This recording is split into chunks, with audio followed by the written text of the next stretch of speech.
लेकिन यहाँ second war का सिनेरियो कुछ और ही नजर आ रहा है। बचे हैं सिर्फ हमारे पास 17 मिनट्स और इन 17 मिनटों में हमें करने हैं अभी 3 अटैक्स। अगर आपने गौर फरमाया हो कि हमें लूप होल भी नजर आ चुका है, वो है हमारे मोनोलिथ के नजदीक कि आसपास बहुत सारा डिफेंस बड़ा हुआ है और मुझे लगता नहीं कि ये अटैक 3 स्टार की ओर जा रहा है। जी हाँ दोस्तों, मैं दोबारा से करने जा रहा हूँ अपने सुपर येती वाला अटैक, तो फिर से ओपोनेंट के बेस पे धमाल मचने वाला है दोस्तों, बस बने रहिएगा। तो यहाँ हमारी परीक्षा होने जरूर वाली है और हमें पता चलने वाला है कि मीटियोर गोलेम्स कितना कुछ उखाड़ पाते हैं इस बेस का।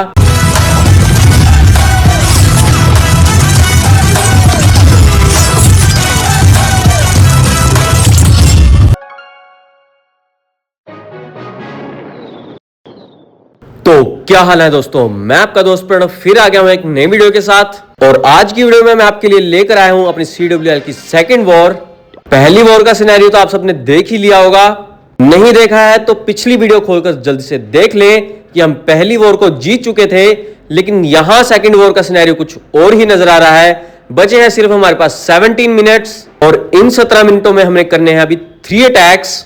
और अगर आप ओवरऑल स्टैट की ओर जाए और आप देख सकते हैं कि हम पड़े हुए अभी चौथे नंबर पर। यहां देखने वाली बात यह रहने वाली है कि हम आखिर में अपनी क्या प्लेस लेकर आने वाले हैं। यहां टाइम कम है तो अटैक को हमें यहां जल्दी शुरू करना पड़ेगा। चलो चलते हैं अपने पहले ओपोनेंट की ओर और आप देख सकते हैं कि हमारे सामने आया हुआ है TH-17 बेस। थोड़ा बहुत रश जरूर लग रहा है लेकिन यहां रिस्क लेना बहुत ही मुश्किल रहेगा। अगर आपने गौर फरमाया हो कि हमें लूप होल भी नजर आ चुका है, वो है हमारे मोनोलिथ के नजदीक। मोनोलिथ और टाउन होल तो आसानी से चले जाएंगे और हम शुरू करेंगे अपने रॉयल चैंप वॉक को from the town hall side. और यहां मैं करने जा रहा हूं अपने सुपर येती अटैक। चलो चलते हैं दोस्तों और करते हैं इसकी शुरुआत। इससे दिक्कत तो होनी नहीं चाहिए क्योंकि मैं सारे के सारे मैक्स ट्रूप्स लेकर जा रहा हूं अपने TH-16 लेवल के। और मेजरली डिफेंस हमारा रॉयल चैंप क्लियर कर ही चुका होगा, जिसमें क्या आता है हमारा टाउन हॉल और साथ ही के साथ आता है हमारा मोनोलिथ भी। और यहां पहले इनविजिबिलिटी स्पेल का हमने यूज किया जरूर और साथ ही के साथ रिलीज किया अपने रॉयल चैंप को भी। तो नैनो ट्रैप ने थोड़ा बहुत यहां इनविजिबिलिटी स्पेल वेस्ट किया जरूर, लेकिन टाउन हॉल तो हमारे हाथों से बचने नहीं वाला। और आज की वीडियो में हमारे ऊपर प्रेशर इतना है कि मेरे पास पड़े हुए सिर्फ 17 मिनट और 17 मिनटों में तीनों अटैक को कवर करना थोड़ा मुश्किल रहेगा क्योंकि मैं एनालाइज नहीं कर पाऊंगा हर एक बेस को अच्छे से, वो भी। लेकिन कोशिश हमारी यही रहने वाली है कि लेकर आए आसानी से 3 स्टार। बाकी भूल चूक माफ दोस्तों। और यहाँ आप देख सकते हैं अभी मेरे पास पड़े हुए हैं 2 इनविजिबिलिटी स्पेल, तो डैमेज तो और स्तर पे होने वाला है। और आसपास की बिल्डिंग्स को देखकर मुझे ऐसा लगता नहीं कि कोई दिक्कत होने भी वाली है हमारे ट्रूप्स को, क्योंकि मैं अपने सुपर येतीज़ को रिलीज करने वाला हूं फ्रॉम द 12 o'clock। और वहां आप देख सकते हैं कि मेजर डिफेंस कवर हो ही जाएगा और बची कुछ बिल्डिंग्स आसानी से हमारे हीरोज और ट्रूप्स बचे हुए निपटा लेंगे। तो यहाँ दिक्कत बिल्कुल भी नहीं होने वाली है। और यहाँ क्लैन कैसल के ट्रूप्स बाहर आ चुके हैं जो कि हमारे ट्रूप्स को थोड़ा बहुत डिस्ट्रैक्शन करेंगे जरूर, लेकिन एग्जीक्यूशन में हमारी कोई भी फर्क नहीं पड़ने वाला है। हमारे ट्रूप्स सीधा जाएंगे कोर के अंदर और लेकर आएंगे आसानी से 3 स्टार्स। हाँ, मैंने 3 o'clock से अपने किंग एंड क्वीन को भी रिलीज कर दिया है ताकि आसपास की बिल्डिंग्स को आसानी से क्लियर कर दे। और साथ ही मैंने 9 o'clock से रिलीज किया अपने रॉयल चैम्प को, क्योंकि मैं यूज करने जा रहा हूं भाले वाली एबिलिटी जो कि दूर से लगाएगा निशाने और उड़ाएगा मेजर डिफेंसेस को, जिससे कि हमारे आने वाले सुपर येतीज़ को दिक्कत नहीं होने वाली, क्योंकि मेजर डिफेंसेस हमारा रॉयल चैंप उड़ा चुका होगा। और जितने ज्यादा हमारे सुपर येतीज़ बचेंगे उतना ही हमें आखिर में बहुत फायदा होने वाला है। और अगर आपने गौर फरमाया हो कि हमारे पास पड़ा हुआ एक रिवाइव स्पेल अभी भी, तो दिक्कत तो बिल्कुल होने नहीं वाली है। लेकिन दिक्कत होगी हमारे ओपोनेंट्स को, क्योंकि हम आसानी से लेकर आ रहे हैं ओपोनेंट्स के ऊपर 3 स्टार्स। और यहाँ मैंने वार्डन की एबिलिटी को भी यूज कर दिया है क्योंकि सिंगल इन्फर्नो ने हमारे सुपर येतीज़ को टारगेट बना लिया था। दूसरी ओर हमारा रॉयल चैंप भी डाउन हो चुका है। देखते हैं कितनी बिल्डिंग्स को और कवर करेगा। हमारे सुपर येतीज़ के डिफेंस के नजदीक आते ही मैं दोबारा यूज करूंगा अपने रिवाइव स्पेल को, कि हमारे रॉयल चैंप को चाहिए होगा एक बेस। और अगर हमने अभी यूज कर दिया अपने रिवाइव स्पेल को तो हमारा बेस बिल्कुल ही खराब हो जाएगा। तो यहाँ सुपर येतीज़ के नजदीक आते ही यूज करते हैं अपने रिवाइव स्पेल को ताकि आसपास का सारा डिफेंस क्लियर हो जाए और साथ ही के साथ क्लियर हो जाए आसपास की पड़ी हुई बिल्डिंग्स भी, क्योंकि आप देख सकते हैं कि बिल्डिंग्स बहुत ज्यादा बची हुई हैं और पड़े हमारे पास सिर्फ 30 सेकेंड, जो कि रॉयल चैंप आसानी से उड़ा जरूर देगा क्योंकि सुपर येतीज़ इस मामले में स्लो हो जरूर जाते हैं। फिर भी दिक्कत की बात नहीं रहने वाली क्योंकि किंग पहुंच गया हमारे 9 o'clock वाली बिल्डिंग्स के ऊपर और बची हुई बिल्डिंग्स तो मुझे नजर आ ही नहीं रही हैं। तो यहां आसानी से हमने ले लिए हैं पहले ओपोनेंट के ऊपर 3 स्टार्स। वैसे एक बात तो है दोस्तों कि हमारे सुपर येतीज ने हमें कभी वॉर अटैक्स में कभी निराश नहीं किया है, इसलिए मुझे ज्यादा पसंद है अपनी सुपर येती वाली स्ट्रेटजी। लेकिन दोस्तों, मैं अगले अटैक में लेकर आ रहा हूं आपके लिए दूसरी स्ट्रेटजी, जो कि होने वाली है हमारी मीटियोर गोलेम्स की। और यहां हम पहुंच चुके हैं अपने जादू वाले बेस की ओर, और यहां चलते हैं अपने सेकंड ओपोनेंट की ओर। और आप देख सकते हैं कि हमारे पास टाइम पड़ा है सिर्फ 12 मिनट, और 12 मिनट में कंप्लीट करने हमने 2 अटैक। तो स्काउटिंग का टाइम तो कम होने वाला है और प्लानिंग नहीं होने वाली है, तो गलती हो भी सकती है, लेकिन गुंजाइश नहीं रखेंगे हम गलती की और करते हैं शुरू अपने अटैक को। और यहां आप देख पा रहे होंगे कि टाउन हॉल पड़ा हुआ है एक ही कोने में, तो यहां रॉयल चैंप वॉक तो शुरू होने वाले 9 o'clock से। चलो शुरू करते हैं इस अटैक को और देखते हैं कि क्या सिनेरियो रहने वाला है, क्योंकि टाउन हॉल को कवर करते ही हम करेंगे रॉयल चैंप को गायब, और उसी चक्कर में हमारे पास बचेंगे थोड़े से इनविजिबिलिटी स्पेल भी। हमारे मीटियोर गोलेम्स जो है वो आसानी से उड़ा तो सकते हैं इस बेस को, लेकिन देखना यह है कि एग्जीक्यूशन सही रहती भी है या नहीं, क्योंकि मैं दूसरा अटैक ही करने जा रहा हूं अपने वॉर सिनेरियो में। क्योंकि आपने पहली वीडियो में देखा ही होगा कि मैंने आसानी से TH-15 बेस पर ले लिए थे 3 स्टार, क्योंकि वहां ओपोनेंट का बेस थोड़ा लो डिफेंसिव था। लेकिन यहां अगर आप देख पा रहे हो कि TH-16 मैक्स आउट बेस हमारे सामने आ चुका है, जिसको कवर करना थोड़ा मुश्किल होगा जरूर, क्योंकि फैला हुआ बेस है। और यहां करते हैं अपने रॉयल चैंप को साथ ही के साथ गायब। और यहां एक बात और भी देखने वाली कि हमारे पास नहीं पड़ी हुई है भाले वाली एबिलिटी, तो रॉयल चैंप को थोड़ा देखकर यूज करना पड़ेगा यहां पर, क्योंकि आसपास का डिफेंस कवर जरूर करने वाला है। और यहां मीटियोर गोलेम्स को हमने रिलीज कर जरूर दिया है, लेकिन मुझे दिक्कत लग रही है क्योंकि हमारे रॉयल चैंप ने ज्यादा बिल्डिंग्स को गिराया नहीं था, तो परसेंटेज ऑफ डैमेज नहीं हुआ है अभी। लेकिन कोशिश हमारी यही रहने वाली कि रॉयल चैंप वॉक को दोबारा से शुरू करें। और यहां मैंने एबिलिटी को यूज कर दिया है, तो पुश मिला जरूर है हमारे रॉयल चैंप की एनर्जी को, और साथ ही के साथ मैं यूज कर रहा हूं अपने इनविजिबिलिटी स्पेल को। लेकिन यहाँ इनविजिबिलिटी स्पेल को यूज करते हुए हमें थोड़ी दिक्कत हो जरूर जाती है, कि यहाँ आप देख सकते हैं मेरा सारा फोकस जो है वो सारा का सारा चला जाता है रॉयल चैंप के ऊपर, और इस चक्कर में हमारे बचे हुए ट्रूप जो हैं उनको ज्यादा डैमेज का सामना करना पड़ जाता है, क्योंकि हमारा ध्यान होता है रॉयल चैंप के ऊपर और वो रह जाते हैं बिल्कुल अकेले। तो यहाँ मुझे लगता है कि सही समय होगा हमारे किंग की एबिलिटी को यूज करने का भी, क्योंकि आसपास की बिल्डिंग्स डैमेज बहुत कर रही हैं। तो मुझे लगता है कि दिक्कत होनी नहीं चाहिए, क्योंकि मेरे ट्रूप्स आसानी से डिफेंस को लेकर जा रहे हैं। लेकिन आप देख सकते हैं कि ईगल आर्टिलरी अभी भी जिंदा पड़ी हुई है, तो ये हमें दिक्कत में डालेगी जरूर। लेकिन अभी मेरे पास पड़े हुए 3 इनविजिबिलिटी स्पेल, तो रॉयल चैंप वॉक अभी जारी रहने वाली है दोस्तों। लेकिन मुझे रिवाइव स्पेल को जल्दी यूज करना पड़ेगा यहाँ पर, क्योंकि ईगल आर्टिलरी का डैमेज बहुत ही ज्यादा पड़ने वाला है हमारे ट्रूप्स के ऊपर। हीलर्स ज्यादा देर नहीं टिकने वाली हैं दोस्तों, क्योंकि आगे पड़ा है मल्टी आर्चर टावर, जो कि हमारा रॉयल चैंप नहीं उड़ा पाएगा शायद से, क्योंकि आसपास बहुत सारा डिफेंस पड़ा हुआ है और मुझे लगता नहीं कि ये अटैक 3 स्टार की ओर जा रहा है। वैसे एक बात तो कहने वाली है दोस्तों कि हम अगर प्लानिंग नहीं करके जाते अपने वॉर सिनेरियो की ओर, तो हमारे गलत होने के चांसेस बहुत बढ़ जाते हैं। और यहाँ आप देख सकते हैं 2 अप्रेंटिस वार्डन पड़ी जरूर हैं, लेकिन वो कुछ कर नहीं पाएंगी, क्योंकि मल्टी आर्चर टावर जल्दी से उड़ा देगा उन्हें। और अटैकिंग को देखकर मुझे ऐसा लग रहा है कि मुझे अटैक को कहीं और से शुरू करना चाहिए था, लेकिन फिर भी रिस्क 50-50% रहता है दोस्तों, क्योंकि अगर मैं अटैक को यहाँ से शुरू करता और ऐसा ही परसेंटेज रह जाती, तो हमारा टाउन हॉल शायद से क्लियर ना भी होता, तो हमें आते सिर्फ 1 स्टार, जो कि बहुत ज्यादा ही दिक्कत की बात है। यहाँ 2 स्टार से भी हम काम चला लेंगे दोस्तों। और यहाँ मुझे अटैकिंग स्ट्रेटजी को देखकर ऐसा लगता है कि मीटियोर गोलेम्स पर अभी वर्क करने की बहुत ज्यादा जरूरत पड़ने वाली है दोस्तों, क्योंकि डिफेंस कुछ खास नहीं पड़ा हुआ था। और ये ट्रेनिंग और आर्मी हमारी जो थी वो TH-17 लेवल की थी, और अगर TH-16 नहीं क्लियर होगा तो बहुत ही हैरानी की बात है दोस्तों। यहाँ पर हमारा प्रैक्टिस मोड तो चलने वाला है लगातार ड्यूरिंग द CWL। और वैसे दिक्कत की बात यहाँ ये भी हो जाती है कि मैं अपनी जादू वाली आईडी को ज्यादा वॉर में नहीं लेकर जा रहा हूं। और एक दिक्कत की बात और भी हो चुकी है कि हमने क्लेम नहीं किए थे इस बार माइटी मोर्सेल्स, तो हमारे इक्विपमेंट्स और हीरोज के लेवल वही रहने वाले हैं दोस्तों। क्योंकि अगर आपने पिछले अटैक में नोटिस किया हो कि हमारे पास किंग क्वीन के लेवल 80 लेवल के थे, जिसकी वजह से हमें डैमेज पड़ा बहुत ही ज्यादा, तो आसानी से हम नहीं लेकर आ पाए 3 स्टार। लेकिन अपनी भी गलती रहती है यहाँ पर, और यहां हम चल पड़े अपने रियोन वाले बेस की ओर। और आप ओपोनेंट के बेस को देख सकते हैं कि सामने आया हुआ TH-16 मैक्स आउट बेस, और रियोन वाले बेस में ऑलमोस्ट सारे के सारे इक्विपमेंट्स और हीरोज मैक्स आउट हो चुके हैं। और यहां हमारा फिर से टारगेट रहने वाला टाउन हॉल ही, क्योंकि टाउन हॉल एक ही कोने में पड़ा हुआ है, तो कोशिश हमारी यही रहने वाली कि टाउन हॉल को पहले ही रिमूव कर दें, ताकि हमारे 2 स्टार तो आसानी से सिक्योर हो ही जाएंगे और बाकी के बचे हुए 2 स्टार क्लेम करेंगे हमारे सुपर येतीज। हाँ जी हाँ दोस्तों, मैं दोबारा से करने जा रहा हूं अपने सुपर येती वाला अटैक। तो फिर से ओपोनेंट के बेस पे धमाल मचने वाला है दोस्तों, बस बने रहिएगा और देखते रहे, बहुत ही धांसू अटैक होने वाला है।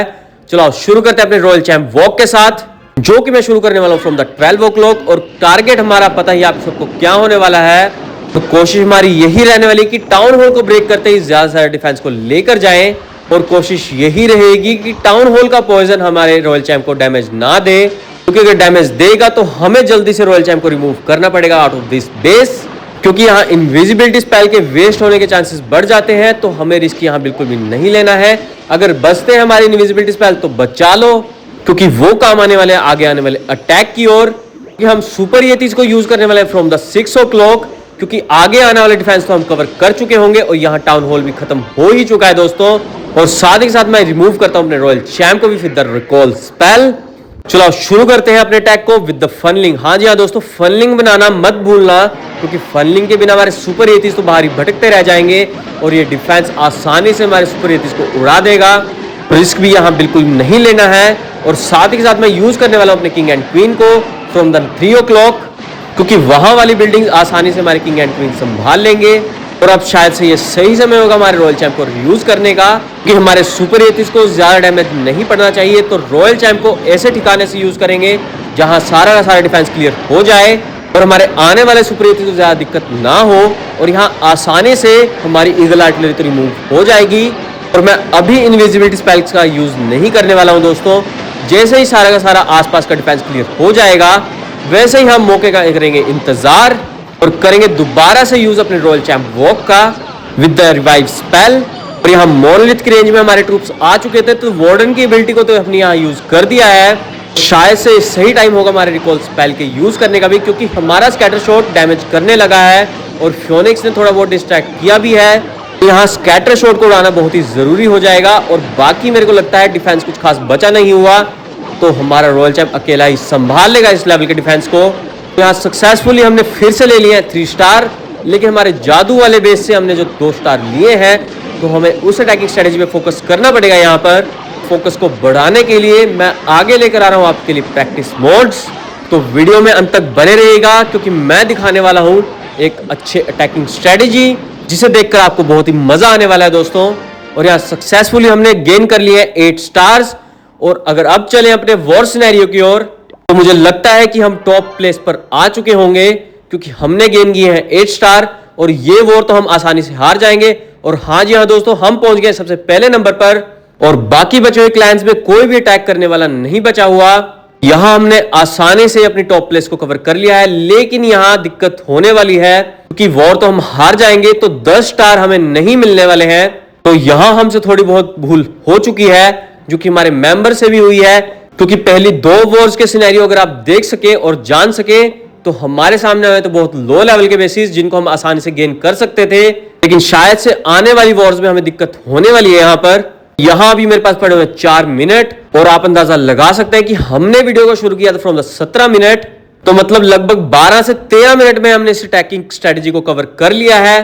कोशिश तो हमने पूरी करी कि लेकर आए तीनों अटैक्स में 9 स्टार्स, लेकिन थोड़ी बहुत भूल चूक हो गई, तो हमारा अटैक खत्म हुआ 2 स्टार से और 91% डैमेज के साथ। लेकिन उस 91% डैमेज को कवर करने के लिए हम चल पड़े अपने प्रैक्टिस मोड की ओर और यहां हम लगातार करने वाले हैं अपने मिटियोर गोलैम्स की बारिश। और आपके सामने आ चुका है आज का पहला ओपोनेंट, जो कि हम करने वाले हैं अपने प्रैक्टिस मोड के अंदर। और यहां आप देख सकते हैं कि TH-16 मैक्स आउट बेस आया हुआ है हमारे सामने। तो थोड़ी बहुत दिक्कत हमारे ट्रूप्स को होगी जरूर, क्योंकि अभी अभी तो TH-16 मैक्स उड़ाया नहीं गया हमारे ट्रूप से। तो यहां देखते हैं कि क्या होने वाला है। वैसे इतने होशियार तो मेरे ट्रूप्स हैं कि आर्म अटैक्स में ले आते हैं आसानी से 3 स्टार्स, लेकिन वॉर में जाते ही पता नहीं उनको क्या हो जाता है। और यहां मैंने रॉयल चैंप वॉक को शुरू कर दिया है और यहां हमारा मेन टारगेट होने वाला है हमारा मोनोलिथ। लेकिन दिक्कत वहां एक नहीं है, 2 खड़ी हुई है, क्योंकि हमारे सामने पड़े हुए हैं 2 इनविजिबिलिटी टावर्स। तो मोनोलिथ का डिस्ट्रॉय होना यहां मुझे मुश्किल लग जरूर रहा है, लेकिन देखना यह है कि रॉयल चैंप हमारा डैमेज कितना कवर करके आएगा। तो जितने % ऑफ डैमेज कवर करेगा हमारा रॉयल चैंप, उतना ही हमारे आने वाले ट्रूप्स को बहुत ही आसानी होने वाली है, ताकि वो आसानी से उड़ाएं बाकी के बचे हुए डिफेंसेस को। लेकिन यहाँ हमारे लिए थोड़े बहुत द्वार खुले हैं टाउन हॉल की ओर, लेकिन बचा हुआ है एक इनविजिबिलिटी स्पेल। तो एक इनविजिबिलिटी स्पेल में ये लेवल का टाउन हॉल तो क्लियर होने नहीं वाला है। तो करते हैं अपने रॉयल चैंप को गायब और करते हैं यूज अपने मीटियोर गोलेम्स का। लेकिन उससे पहले अपने किंग एंड क्वीन को छोड़ना मत भूलना। पहले यहां पर यूज करते हैं अपने मीटियोर गोलेम्स को, साथ यूज करेंगे अपने हीलर्स को भी, लेकिन किंग एंड क्वीन को थोड़ा दूर ही छोड़ना क्योंकि हीलर्स डिस्ट्रैक्ट हो सकती हैं। तो उस वजह से डैमेज होगा हमारे मीटियोर गोलेम्स को। तो टेक्निकली हमें अपने हीरोज को थोड़ा दूर ही छोड़ना है और बिल्कुल 12 o'clock के कॉर्नर से यूज करूंगा अपने ट्रूप लॉन्चर को। और ट्रूप लॉन्चर बहुत ही अहमियत रखता है इस अटैक में क्योंकि वो आसानी से लेकर जाते हैं अपने क्लैन कैसल के ट्रूप्स को विद इन द बेस। तो साथ ही में यूज करता अपने रॉयल चैम्प को ताकि वो उड़ा दे आसानी से अपने मोनोलिथ को भी और लेकर जाए आसानी के साथ टाउन हॉल को भी, क्योंकि टाउन हॉल को उड़ाना बहुत ही जरूरी रहेगा इस अटैक में क्योंकि उसका डैमेज बहुत ही खतरनाक होने वाला है। और पॉइजन के तो चर्चे क्या ही करने दोस्तों, लेकिन मुझे अटैक की शुरुआत में पता लग चुका था कि आसानी से ये 3 स्टार हो तो जरूर जाएगा क्योंकि बेस काफी क्लोज्ड बना हुआ है। तो मीटियोर गोलेम्स को दिक्कत नहीं होने वाली है इधर उधर जाने में। और अगर आपने गौर फरमाया हो कि हमारे जो वॉर अटैक्स थे उसमें थोड़े बहुत लेआउट फैले हुए नजर आ रहे थे, जिसकी वजह से हमारे मीटियोर गोलेम्स थोड़ा बिखर जरूर गए। लेकिन यहाँ आप देख सकते हैं कि हमारे मीटियोर गोलेम बिल्कुल आसानी से सारे डिफेंस को क्लियर करते जा रहे हैं। और दूसरी ओर अगर आप देख पा रहे हो कि हमारे क्वीन जो है वो लगी हुई है डिफेंसेस को क्लियर करने में। मुझे लगता है यहाँ रॉयल चैंप तो डाउन होने नहीं वाला, तो करते हैं एक्टिव अपने किंग को दोबारा क्योंकि सारा का सारा डिफेंस क्लियर हो चुका है और बिल्डिंग्स कुछ खास हमारे सामने पड़ी नहीं हुई है और टाइम भी बचा है हमारे पास 35 सेकेंड्स।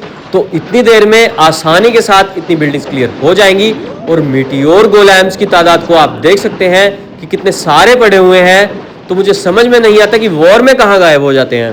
दया कुछ तो गड़बड़ है दया। और यहां आसानी के साथ अपने पहले प्रैक्टिस मोड में ले लिए हैं 3 स्टार्स।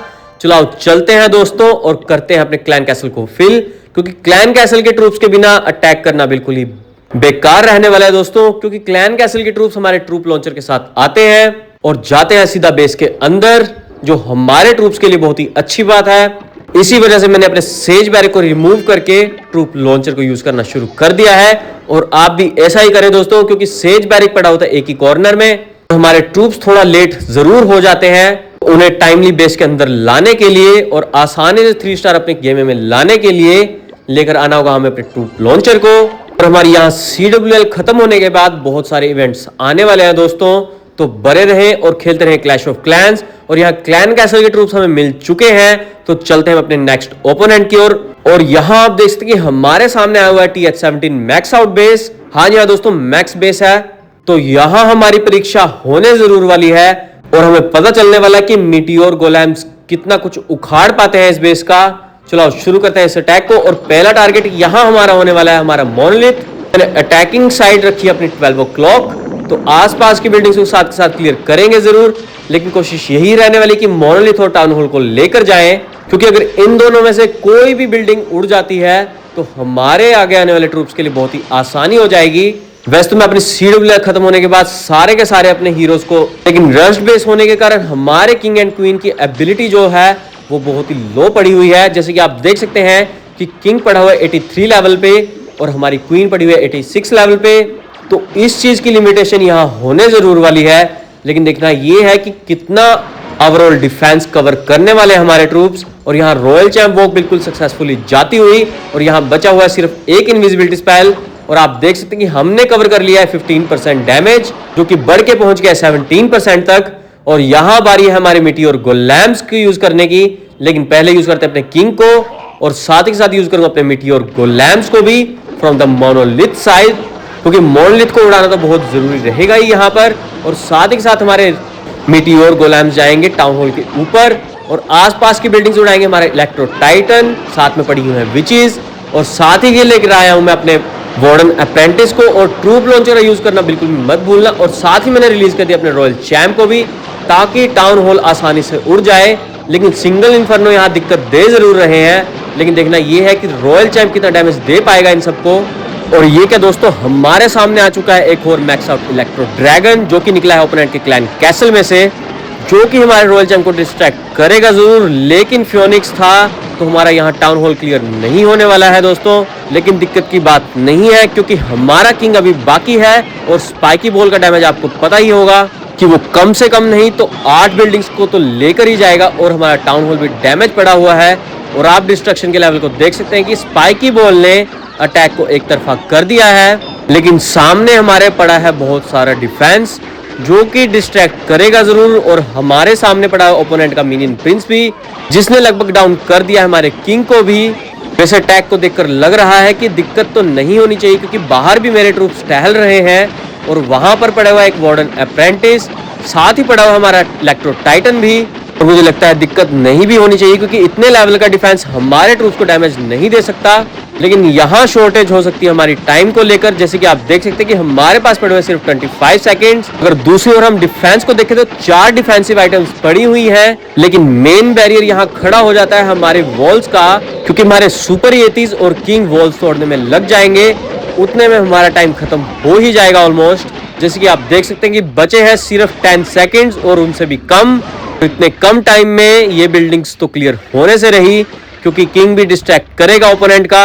और यहाँ अटैक खत्म होता है हमारा 99% की ओर, और आप देख सकते हैं कि अटैक ऑलमोस्ट क्लियर हो चुका था। थोड़ा बहुत टाइम एग्जीक्यूशन में दिक्कत हुई जरूर यहाँ पर, लेकिन मीटियोर गोलैम ने TH-17 मैक्स आउट बेस को आउट कर दिया है। लेकिन देखने वाली बात यहाँ पर यह है कि वॉर सिनेरियो में हमारे मीटियोर गोलैम्स क्यों पीछे रह जाते हैं। और यहाँ हमारी अगली वॉर तो शुरू हो चुकी है और पड़े हैं अभी हमारे 3 अटैक, तो उन्हें जल्दी जल्दी मैं निपटाऊंगा जरूर। लेकिन निपटाने से पहले लास्ट अटैक कर लेते हैं अपने प्रैक्टिस मोड का। और आप देख सकते हैं कि फिर से हमारे सामने आया TH-17 मैक्स, तो नहीं कह सकते, लेकिन ऑलमोस्ट डिफेंस लगा लिया है ओपोनेंट ने, जो कि हमें दिक्कत देगा जरूर। तो देखते हैं इस अटैक को ट्राई करके, और यूज करेंगे अपने रॉयल चैंप वॉक का from the town hall side, क्योंकि टाउन हॉल एक कॉर्नर में पड़ा हुआ है, तो उसका बेनिफिट उठाना हमारी जिम्मेदारी रहेगी यहाँ पर। लेकिन देखना यह है कि हमारे जो इनविजिबिलिटी स्पेल टावर पड़े हुए हैं वो हमें कितनी डिस्ट्रैक्शन देने वाले हैं, क्योंकि आसपास डिफेंस बहुत ज्यादा पड़ा हुआ है, तो ज्यादा डिस्ट्रैक्शन की मैं उम्मीद करूंगा नहीं हमारे रॉयल चैंप से। तो मुझे लगता है कि टाउन हॉल आसानी से क्लियर हो जाना चाहिए। और जैसे ही हमारा टाउन हॉल क्लियर यहाँ पर होगा, तो मायने ये रखेगा कि आसपास का कितना डिफेंस हमारा रॉयल चैंप लेकर जाएगा, क्योंकि जितना डिफेंस यहाँ हमारा रॉयल चैंप लेकर जाएगा उतना ही हमारे आने वाली आर्मी को दिक्कत कम होने वाली है दोस्तों। क्योंकि यहाँ 12% डैमेज ले चुका है हमारा रॉयल चैंप, और यहाँ मुझे लगता नहीं कि और ज्यादा डैमेज दे भी पाएगा। करते हैं हम अपने रॉयल चैंप को गायब और करते हैं अपनी मेन आर्मी से एग्जीक्यूशन शुरू, क्योंकि मेन आर्मी है हमारी मीटियोर गोलैम्स की, जो कि इस लेवल के डिफेंस को आसानी से उड़ा जरूर देगी। लेकिन पहले यूज किया मैंने अपने किंग एंड क्वीन को, ताकि वो आसपास की बिल्डिंग्स को आसानी से उड़ा दे और हमारे मीटियोर गोलैम्स जो है वो डिस्ट्रैक्ट ना हो, क्योंकि उन्हें जाना है कोर के अंदर और ओपोनेंट्स के बेस का बनाना है बंदर। और मुझे लगता है कि आसानी से ये बेस क्लियर हो जाना चाहिए, क्योंकि आप देख सकते हैं कि मीटियोर गोलैम्स डिफेंस की ओर जा रहे हैं और दूसरी ओर से हमारे किंग क्वीन ने कमान संभाल रखी है। लेकिन साथ ही के साथ यहाँ मैं रिलीज करूंगा अपने ट्रूप लॉन्चर को भी, क्योंकि ट्रूप्स को बेस के अंदर भेजना बहुत ही जरूरी रहेगा, तभी सारा का सारा डिफेंस क्लियर होने वाला है यहाँ पर। लेकिन यहाँ थोड़ी बहुत दिक्कतें हमारे रॉयल चैंप को आएंगी जरूर, क्योंकि उनके सामने आ चुके हैं सिंगल इन्फर्नो, जो कि डाउन करेंगे बहुत जल्दी ही। लेकिन फियोनिक्स वाली एबिलिटी थोड़ी बहुत देर का सर्वाइवल देगी जरूर, लेकिन उसके बाद हमारे सामने एक चैलेंज खड़ा हो जाएगा, वो है रिवाइव स्पेल को यूज करने का, क्योंकि सारा का सारा डिफेंस आसपास पड़ा हुआ है। तो हमें यहाँ वेट करना पड़ेगा मीटियोर गोलैम्स के आगे आने का, क्योंकि अगर मैंने अभी यूज किया अपने रिवाइव स्पेल को तो सारा का सारा डिफेंस अभी के अभी उड़ा देगा हमारे रॉयल चैंप को। और मुझे लगता है ये सही समय होगा, क्योंकि हमारा जो डिफेंस था उसने डैमेज करना शुरू कर दिया हमारे आइस गोलैम को, जिसकी वजह से सारा का सारा डिफेंस जैम हो जरूर गया है। लेकिन देखना ये है कि रॉयल चैंप सर्वाइव कितनी देर करने वाला है। और यहाँ दिक्कत हो चुकी है दोस्तों, क्योंकि सिंगल इन्फर्नो रॉयल चैंप के ऊपर आ गया है। और अच्छी बात ये भी हुई कि स्कैटर शॉट डाउन हो चुका था यहाँ पर, लेकिन दिक्कत की बात यहाँ बिल्कुल भी होने नहीं वाली है, क्योंकि हम मीटियोर गोलैम्स की तादाद को देख सकते हैं कि बहुत सारे बचे हुए हैं, जो कि आसानी से एक सिंगल इन्फर्नो को तो उड़ा ही देंगे। और आसपास मुझे कोई बिल्डिंग ऐसी नजर नहीं आ रही जो बची रह गई हो, और ये अटैक टाइमली क्लियर हो जाएगा दोस्तों। और यहाँ आसानी से हमने मीटियोर गोलैम से ले लिए हैं 3 स्टार्स, लेकिन फिर भी प्रैक्टिस करना भी रहता है दोस्तों, तो प्रैक्टिस में कंटिन्यू रखने वाला हूँ। और आप भी अपने डेक में चेंजेस करने शुरू कर दें, क्योंकि ये टेक्निक स्ट्रेटेजी बहुत ही धमाल मचाने वाली है, जो कि मैं अगली वीडियो में लेकर आऊंगा जरूर आपके लिए। और यहाँ फिर से हमने जोड़ लिया है 3 स्टार्स और प्रैक्टिस मोड ऐसे ही चलने वाला है। और अगर हम अपने वॉर सिनेरियो की ओर जाएं और देखें कि ओपोनेंट के क्या हालचाल है, तो यहां आप देख सकते हैं कि हम अपनी पिछली वॉर को तो हार ही गए हैं, क्योंकि हमने लिए थे सिर्फ 35 स्टार्स और हमारे मेंबर्स ने कुछ अटैक्स बहुत ही मैसअप जरूर किए, क्योंकि एलके ने लिया सिर्फ 1 स्टार और लोअर बॉटम में लिया हमारे यश ने सिर्फ 2 स्टार्स, जो कि कैपेबल था, आसानी से ले सकते थे 3 स्टार्स। लेकिन अब हम बढ़ चुके हैं अपने थर्ड वॉर की ओर और भूली बिसरी यादों को भूल जाएं, क्योंकि अगली वॉर हम आसानी से जीत सकते हैं। आए हैं TH-18 हमारे सामने, लेकिन उनके बेसिस है रस्ट, तो टेक्निकली हम अटैकिंग को एग्जीक्यूट कर सकते हैं और आसानी से ले सकते हैं 3 स्टार्स। बस हमें यहां खड़ा करना है अच्छा सा प्लान, जिसको करना है अच्छे से एग्जीक्यूट भी, और एग्जीक्यूशन तभी होने वाला है जब आप इसको प्रैक्टिस में लाएंगे जरूर, तो प्रैक्टिस करना भूलिएगा मत। एंड आई होप कि आपको आज का वीडियो बहुत ही पसंद आया होगा। पसंद आया है तो please like this video, and और ऐसी मजेदार वीडियोस देखने के लिए प्लीज सब्सक्राइब माय चैनल, जिसका नाम है सैबियो गेमिंग। मैं आपके लिए ऐसी मजेदार वीडियोस लाता रहूंगा। आज के लिए बस इतना ही, मिलता हूं आपसे अपनी अगली वीडियो में। तो जय हिंद दोस्तों।